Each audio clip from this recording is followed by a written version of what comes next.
Dr. Jake Morrison was elbow-deep in a dissected sheep brain when the sky cracked open like a smartphone screen hitting concrete. The fluorescent lights in his Berkeley lab flickered once, twice, then settled into an eerie amber glow that made everything look like it was being filmed through Instagram's most pretentious filter. "Well, that's not normal," Jake muttered, setting down his scalpel and wiping his hands on a towel that had seen better decades. Outside his window, what looked like a massive chrome suppository was descending from a tear in reality itself, complete with pulsing geometric patterns that hurt to look at directly. First contact, apparently, came with a severe case of architectural overcompensation. The ship landed in the university's quad with all the ceremony of a UPS delivery, crushing the overpriced coffee cart that had been poisoning graduate students for years. Jake considered this a public service. 3 beings emerged from the craft, and Jake's first thought was that someone had given geometric shapes anxiety disorders and taught them to walk. They were tall, crystalline, and moved with the sort of precise efficiency that screamed middle management. The lead figure approached Jake's building, and somehow, Jake just knew they were coming for him. Call it intuition. Call it the fact that his lab security system had started speaking in what sounded like dial-up modem having an existential crisis. "Dr. Morrison." The voice materialized directly in his head, crisp and clinical like a GPS navigation system. "We are the Archival Collective. You will submit to consciousness cataloging. This is routine procedure for all sentient species." Jake blinked. "I'm sorry, consciousness what now?" The lead being, who Jake mentally dubbed Clipboard due to the hovering data tablet constantly orbiting its crystalline head, stepped into his lab without bothering with doors. Apparently, advanced civilizations had never heard of knocking. "We catalog the mental patterns of all sentient life for preservation in the galactic archive. Your species' neural structures will be digitized, compressed, and stored for posterity. Standard Protocol 47 Alpha. Very efficient, right?" Jake said slowly. "And if I refuse?" "Refusal is not recognized as a valid response. Scanning commences in 30 seconds. Jake glanced at the sheep brain on his table, then back at the aliens. "I'm starting to think you guys missed some important steps in your customer service training." A second being, slightly smaller and somehow managing to look nervous despite having no discernible facial features, floated forward. This one felt different, less bureaucratic, more curious. "I am field researcher 09. The process is painless. We have successfully archived 47,000 species across 12,000 star systems. Your compliance ensures your species' mental legacy survives the heat death of the universe." "Wow, that's deeply unsettling, thanks." Jake crossed his arms. "What if our brains don't want to be archived? What if we're more complicated than your little scanning device can handle?" Clipboard made a sound like dial-up internet being strangled. "Impossible. Our technology has processed consciousness from gas-based quantum entities to collective hive minds spanning entire galaxies. Your primitive neural networks will present no difficulty." "Primitive?" Jake raised an eyebrow. "Look, I've spent 15 years studying brains, and I can tell you they're about as far from primitive as you can get. The human brain has roughly 86 billion neurons, making trillions of connections. We dream. We create art about our feelings. We argue with ourselves in the shower. We're basically biological quantum computers running on caffeine and existential dread." "Irrelevant," Clipboard intoned. "Scanning initiates now." A device materialized in the air above Jake's head, all chrome surfaces and pulsing lights. It hummed with the sort of energy that made his fillings ache and his lab equipment start displaying error messages in languages that didn't exist. "This is happening whether I want it to or not, isn't it?" Jake asked. "Correct. Great. Just fantastic. I always wondered what it would feel like to have my consciousness violated by cosmic bureaucrats." The scanning beam activated, a brilliant column of light that enveloped Jake's head. For a moment, he felt a strange, tingling sensation, like someone was gently tickling his thoughts with a feather made of electricity. Then the device started making sounds that could only be described as technological vomiting. Warning lights flashed. The chrome surfaces of the scanner began to smoke. Clipboard's hovering tablet started displaying what looked like the digital equivalent of a seizure, scrolling through error messages faster than Jake could read them. Error 404. Neural pattern not found. The device announced in a voice that sounded increasingly panicked. Error 505. Logic contradiction detected. Error 666. What the hell is this thing thinking about? That last one's not a real error code, Jake pointed out helpfully. The scanner exploded. Not dramatically, not with fire and brimstone, but with the sad, deflated wheeze of expensive technology giving up on life. Smoke drifted from its remains, carrying the acrid smell of burnt circuits and shattered dreams. Clipboard stood frozen for a full 30 seconds, its data tablet spinning frantically around its head like a confused moon. Zara, 9 made a sound that Jake's brain interpreted as surprised laughter, though it came out sounding like wind chimes having a nervous breakdown. Impossible, Clipboard finally managed. The scanner has processed the consciousness of beings who think in 11 dimensions and communicate through controlled supernovas. It has archived the dreams of creatures made of living mathematics. It cannot simply break. Jake shrugged. Welcome to humanity. We specialize in breaking things that shouldn't be breakable. Zara, 9 floated closer, and Jake could sense something like fascination radiating from the crystalline being. Your neural patterns, they appear to be actively contradicting themselves. Your brain is simultaneously logical and illogical, creative and destructive, processing multiple conflicting thoughts without resolution. It's like trying to catalog chaos itself. Yeah, that sounds about right, Jake said. We call it Tuesday.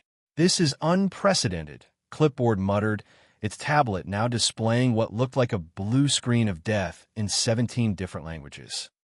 In 50,000 years of archival work, no species has ever caused a complete system failure. Well, Jake said, grinning despite the surreal situation, looks like you just found your first bug in the universe's operating system. Zara 9's crystalline form shifted, and Jake got the distinct impression the alien was looking at him with something approaching wonder. Perhaps, she said slowly, we need to understand what makes your species so incompatible before we can properly catalog you. Clipboard made another strangled dial-up sound. The Archive Council will not be pleased with this delay. Jake looked at the smoking remains of their scanner, then at the 2 aliens who had just discovered that human consciousness was apparently too weird for their cosmic filing system. You know what? He said. I think this is going to be an interesting conversation. 3 hours later, Jake found himself in the most surreal situation of his career, and that included the time he'd accidentally electrocuted himself while trying to measure the neural activity of a dreaming octopus. He was sitting in his lab, drinking coffee that had gone cold twice, explaining human consciousness to 2 aliens who looked like they'd been designed by someone who'd only heard geometric shapes described over a bad phone connection. Let me get this straight, Jake said, gesturing with his mug. You've been going around the galaxy for 50,000 years, downloading alien brains like they're apps from the Cosmic App Store, and nobody's ever caused your scanner to literally give up and die. Correct, Clipboard replied, though its earlier confidence had been replaced by what could only be described as technological depression. Its data tablet was spinning much slower now, occasionally displaying what looked like a sad face emoji in 17 different alien languages. Zara, 9 had positioned herself closer to Jake's desk, and he was getting the distinct impression she was taking notes on his behavior like he was some kind of fascinating lab rat. Dr. Morrison, could you explain how your species processes contradictory information? Our analysis suggests your brain was simultaneously solving a complex mathematical equation, composing what appears to be a limerick about our appearance, feeling guilt about a conversation you had with your mother 3 weeks ago, and wondering if you remembered to feed something called a sourdough starter. Jake nearly choked on his coffee. You got all that from the scan before it crashed. Approximately 0.3 seconds worth of data before total system failure. Zara, 9 confirmed. It was overwhelming. Okay, First of all, yes, I did remember to feed my sourdough starter. His name is Dugbert, and he's very demanding. Second, welcome to the human experience. We don't really do single-track thinking. It's more like having 50 browser tabs open in your head, half of them playing music, and at least 3 of them are existential crises. Clipboard made us sound like a computer trying to process the concept of infinity. This is inefficient. How do you accomplish anything? That's the beautiful part, Jake said, warming to his subject. We don't just accomplish things despite the chaos. We accomplish things because of it. You want to know why your scanner couldn't handle us? Because human consciousness isn't just processing information. It's constantly creating new connections, new possibilities, new ways of seeing the world that didn't exist 5 seconds ago. He stood up, pacing now, his scientific enthusiasm overriding the surreal nature of the situation. Look at this sheep brain, he said, pointing to his dissection table. Sheep are smart animals, but their neural patterns are relatively straightforward. They process grass equals food, dog equals danger, flock equals safety. Clean, logical, predictable. As consciousness should be, Clipboard interjected. But humans? Jake continued, ignoring the interruption. We look at grass and think food, but also think beauty, but also think about how it relates to the concept of time passing, but also wonder if aliens have grass, but also remember that time we got grass stains on our favorite shirt and our mom was annoyed. We create poetry about grass. We have anxiety about mowing grass. We anthropomorphize grass and feel bad when it dies in winter. Zara 9's crystalline form was practically vibrating with what Jake assumed was excitement. You're saying your consciousness doesn't just process reality, it continuously recreates it. Exactly. We don't just think, we dream while we're awake. We don't just solve problems, we invent problems that don't exist yet, so we can solve those too. We create art about our feelings about art. We make up stories and then have emotional reactions to our own fictional characters. But this is chaotic, Clipboard protested. How do you make decisions? How do you function as a civilization? Jake laughed. Badly, mostly. But here's the thing, you guys have been cataloging consciousness like it's a filing system. Neat, organized, categorized. But consciousness isn't a library, it's a jazz improvisation. It's controlled chaos, beautiful mess, organized randomness. The mathematical impossibility is precisely what makes it fascinating, Zara 9 said. And Jake was starting to really like this alien. Dr. Morrison, could it be that your species represents something we've never encountered before? A form of consciousness that exists in quantum superposition. Quantum what now? In quantum mechanics, particles can exist in multiple states simultaneously until observed. Your consciousness appears to do something similar. You're simultaneously logical and creative, selfish and altruistic, confident and insecure. You exist in multiple mental states at once. Jake felt a chill run down his spine that had nothing to do with the lab's air conditioning. Are you saying we're quantum conscious? That our brains are literally operating on quantum principles? It would explain why our technology cannot process you, Zura 9 said thoughtfully. Our scanners are designed to catalog fixed states of consciousness. But you cannot be fixed into a single state because you exist in all states simultaneously. Clipboard's tablet was now displaying what looked like error messages having nervous breakdowns. This is unprecedented. The Archive Council has never encountered a species that cannot be cataloged. What are we supposed to do with you? Well, Jake said, feeling a grin spread across his face. You could try accepting that some things in the universe are too beautiful and chaotic to fit into your filing system. Impossible. Everything must be cataloged. Everything must be preserved. It is our purpose. But what if your purpose is wrong? Jake asked gently. What if some things are meant to be experienced, not stored? What if consciousness isn't about preserving fixed states, but about celebrating the endless possibility of change? Zara 9 moved closer. Dr. Morrison, are you suggesting that your species should remain uncatalogued? I'm suggesting that maybe the point isn't to capture consciousness, but to let it be free to surprise you. You spent 50,000 years collecting butterflies and pinning them to boards. But the beauty of a butterfly isn't in the specimen, it's in the flight. For a long moment, the lab was quiet except for the gentle hum of equipment and clipboard's tablet having what sounded like a philosophical crisis. Finally, Zara, 9 spoke. There is wisdom in your chaos, Dr. Morrison. Perhaps some species are meant to remain living mysteries rather than archived certainties. Clipboard made a sound like a dying fax machine. The council will not accept this recommendation. Then maybe, Jake said, it's time for the council to learn something new. After 50,000 years of collecting, maybe it's time to discover that the most beautiful things in the universe are the ones you can't contain. As the aliens prepared to leave, 9 turned back to Jake one final time. Your species will not be archived, Dr. Morrison. You will remain free to continue your beautiful, impossible existence. Jake watched their ship disappear through the tear in reality, taking with it the oppressive weight of being reduced to data points. Humanity would remain uncatalogued, unfiled, and gloriously, chaotically free. He looked down at Dubbert, his sourdough starter, bubbling away on the windowsill. Well, buddy, he said, looks like we're too weird for the universe's filing system. I'm oddly proud of that.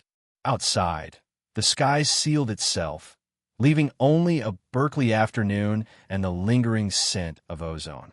Jake Morrison, neuroscientist, first contact survivor, and defender of quantum consciousness, went back to studying sheep brains.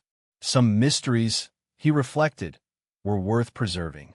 6 months later, Jake was giving a TED Talk to a packed auditorium, standing behind a podium that felt simultaneously too small and too large for what he was about to say. So there I was, he began, clicking to a slide showing a smoking pile of alien technology, explaining to cosmic bureaucrats why human consciousness is basically the universe's equivalent of a software bug that became a feature. The audience laughed, but Jake could see the mixture of awe and disbelief in their faces. Half the world still thought the alien visit had been an elaborate hoax, despite the mysterious crater in the quad and the fact that every neuroscience textbook had suddenly become obsolete overnight. The thing is, Jake continued, we've spent decades trying to understand consciousness by breaking it down, mapping it, categorizing it. But what if consciousness isn't meant to be understood? What if it's meant to be experienced? His phone buzzed. A text from an unknown number. Watching your presentation. The council is intrigued. Keep being impossible. Z9-inch. Jake grinned and looked up at the auditorium ceiling, half expecting to see a crystalline figure hovering there. We're not broken, he said to the crowd. We're not glitched.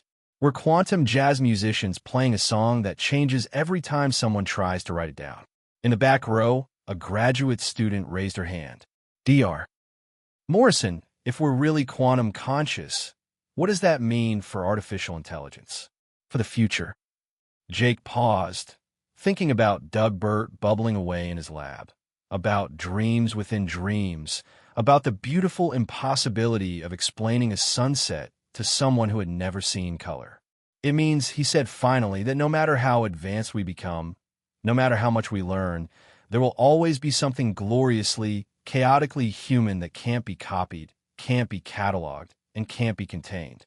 We're not just conscious, we're consciously unpredictable. The applause was thunderous, but Jake was already thinking about his next project, a research proposal titled Quantum Consciousness and the Art of Beautiful Confusion. He had a feeling it was going to break a few more scanners along the way. After all, some traditions were worth maintaining.